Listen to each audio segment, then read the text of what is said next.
Y ahora vamos a un aviso. La campaña de Wiener está focalizada en su persona, ¿no? En su gestión. En principio hay un aviso que es uno que divide la pantalla, que es un poco más moderno, digamos, más para los jóvenes, ¿no?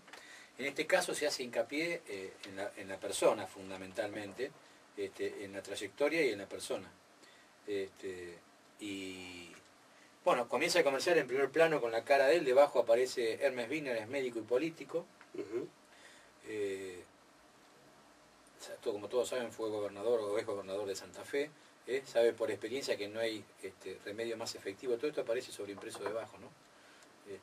Que la sí, porque es una de las obligaciones de sí. Los avisos tienen que ir con sobreimpreso. Con el texto. Exactamente. Por eso desde hace décadas trabaja y se van viendo imágenes de médicos, de chicos. Situaciones de nacimiento, familia, gente humilde, actos. Actos, esto es lo que tiene esos actos, hay alegría. Felices, digamos, ¿no? ¿Sí?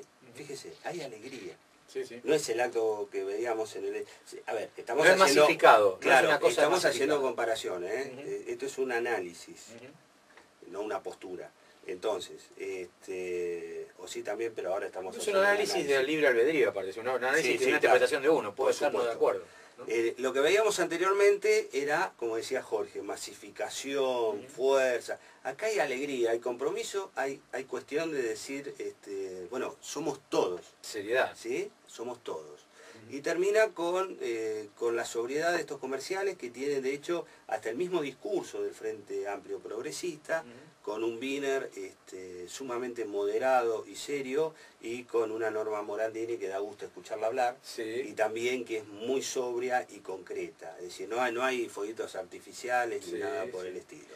Es todo otra propuesta. Y es más, hacer hincapié en... Bueno, hablar de Wiener ya hoy por hoy casi todo el mundo lo conoce, pero Norma Morandini es una de las periodistas más importantes que tiene la Argentina y tiene la particularidad además que tiene dos hermanos desaparecidos. Sí, que casualmente, las casualidades de la vida da que sus hermanos se llaman Néstor y Cristina, ¿no? Los hermanos desaparecidos, sí. No sabía. Y la madre de ella es una de las madres de Plaza de Mayo, pero una señora que ha tenido siempre un perfil muy bajo.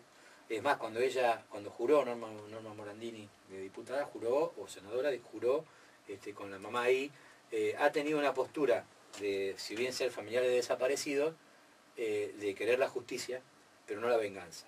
Esa cosa que creo que es... y es fundamental. Creo que estoy seguro que es lo más importante, ¿no? Porque la justicia da un límite, un corte a algo. Exacto. La venganza es... Claro, usted fíjese que la otra vez daban una explicación con el caso... Vamos un poquito más atrás, es política, el caso del asesinato de Rucci. El asesinato de Rucci, aparentemente, si lo hubiese cometido la que parece como que cobraron, ¿no? Los familiares la indemnización, porque en principio se creyó que era la AAA. Es decir, si era la AAA, que era un grupo paramilitar del gobierno de ese momento, se consideraba un crimen de lesa humanidad. Si es hecho por montoneros, no, aunque la ley dice otra cosa. La ley aparentemente, según la ley de Roma, dicen que no, que cualquiera, bandas armadas pueden ser del gobierno o pueden ser particulares. Pero fíjese la diferencia, ¿no? Que si era una banda, o como fue en la época de los militares, si eran los militares, una banda armada por militares, se cobran la indemnización, y si fuese asesinado por montoneros, o en el copamiento, como hemos hablado, de un regimiento, no lo cobran. En este caso, la señora Morandini, que tuvo la desgracia de perder dos hermanos desaparecidos, y su mamá, siempre tienen esa imagen de no la venganza, es decir, la justicia, por supuesto. Pero claro, eso no se termina. Así que bueno. Hermes Wiener es médico y político. Sabe por experiencia que no hay remedio más efectivo que la solidaridad. Por eso, desde hace décadas, trabaja para transformar cada necesidad en un derecho. Y no está solo. Si todos los que queremos cambiar nos unimos, podemos ir por un país mejor. Si elegís cambiar, no lo dudes. El cambio es Wiener. Wiener presidente, Morandini vice. Wiener, presidente de todos los argentinos. Frente Amplio Progresista, lista 134. Nace una esperanza. ¿No? Sí. O sea, digo en el sentido que uno en aquella época, para los que son más jóvenes, estaba el peronismo representado por Luder, tradicional, con la marcha y con, ¿no? Con mensajes muy fuertes. Muy desaforados, sí. muy masificados, muy de la época sí, del sí, me acuerdo, muy agresivos. Exacto, y Alfonsín era justamente el partido de él, sus líneas se llamaba Renovación y Cambio. Renovación y Cambio. Y el cambio, se hablaba mucho que el cambio en aquel momento, que era cierto, el cambio era votar a Alfonsín, ¿no? Incluso Alfonsín tenía una fuerza en el discurso, pero era temperamental en el discurso, pero muy moderado y conciliador. Pensaba yo, como para cerrar estos dos avisos, un pensamiento bien personal, ¿no? Digo, por ahí también habría que hacer foco en la profesión de Wiener, que es médico. El último médico que fue presidente de la República, por ahí por un grado de sensibilidad que les genera la práctica de su profesión, les da una ventaja. Por ahí el cambio es ese, ¿no? Nos han gobernado tantos abogados que por ahí la sensibilidad de un médico ayuda a resolver otro tipo de cosas. El último médico fue Ilía. Iba a decir Ilía, ¿no? Sí, y suscribiendo lo que usted dice también, si los que están conformes con el gobierno al 100% de lo que ha hecho el gobierno, bárbaro, me parece bárbaro que lo voten como corresponde, si es lo que marca la ley y la democracia. Yo creo que uno lo puede dividir en tres partes, ¿no? Los que están conformes al 100%, los que están conformes en algunas cosas sí, otras cosas no, y los que no están conformes para nada, ¿no? Los que no están conformes para nada no lo van a votar, los que están conformes con todo lo van a votar porque están conformes con todo. A la franja del medio, que no son indecisos, sino que no están conformes, habría que hacer un voto pensado. Yo estoy diciendo, a lo mejor votar a una figura a nivel nacional que decidan, puede ser la presidenta Cristina o quien fuera, pero darle mucho hincapié al Congreso y mucho pensar en el otro paso de los votos. Nosotros siempre hemos hecho, en un gobierno presidencialista, siempre se ha hecho mucho hincapié en el presidente y no en el resto de los que siguen. Ayer Carrió salió con algo parecido de hablar de los diputados, de los senadores, es decir, creo que es un voto inteligente, cuando se dice un voto inteligente, porque es un voto pensado, no es que sea inteligente, es un voto pensado. No ir con la boleta y votarlo todo completo, sino pensar. Entonces, si el triunfo va a ser tan arrollador, como todo parecería indicar, y yo no estoy tan conforme como para votar a alguien de la oposición, pero tampoco estoy tan conforme para suscribirlo del gobierno, porque si el gobierno tiene un voto arrollador, la lectura va a ser, estamos haciendo todo bárbaro, porque lo van a decir, y vamos a decidir nosotros cuáles son las prioridades. A mí me da aparte tienen un perfil bastante pero a mí me da no sé qué, porque cuando uno le da todo el poder, nunca ha sido bueno para el país, y podemos hablar de Menem, podemos hablar hasta del mismo Perón, es decir, cuando tienen todo la suma de... Entonces, ¿por qué pasa? Porque la decisión de qué cosas corrijo quedan en función mía, es decir, yo gobierno, tengo todos los votos, y yo decido, y como tengo mayoría en el Congreso, decido.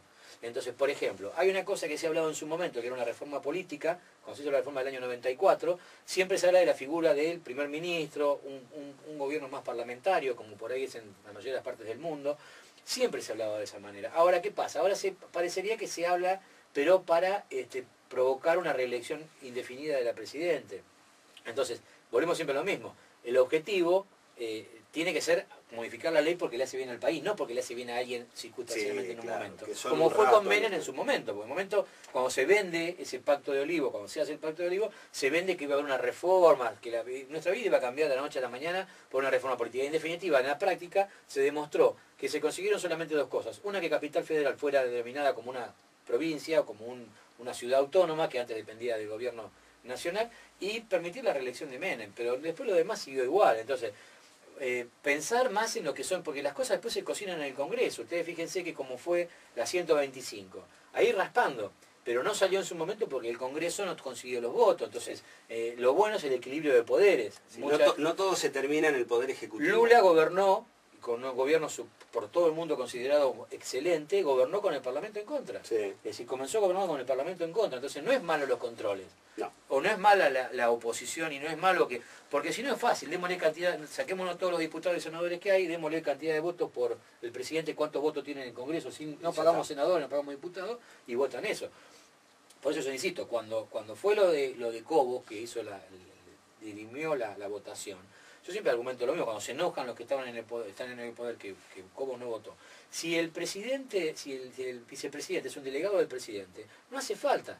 Modifique la Constitución y que diga, ante el empate gana el oficialismo, y punto. Ahora, si ante un empate existe la posibilidad que el vicepresidente dirima y decida, por blanco o por negro, eso hace bien a la democracia y es como tiene que ser. Entonces, pensemos el voto en el lugar que estemos y no pensemos solamente en la figura del presidente, sino pensemos también en lo que viene debajo, porque, por ejemplo, los que voten a Cristina, lista completa, van a estar votando a Aníbal Fernández también.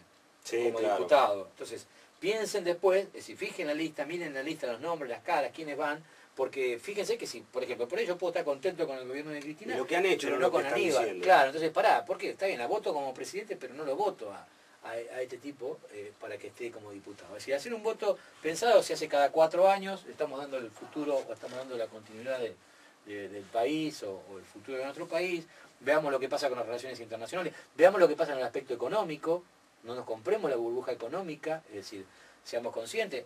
Fiat suspendió gente, le pidieron que la pase para el 24 de octubre, Alpargatas quería suspender gente, le pidieron la pase para el 24 de octubre, Mendiguren, sí. Vio que usted me ha hecho el comentario que había hablado algo medio, ahora salió con otro discurso distinto diciendo que no, que está todo bien.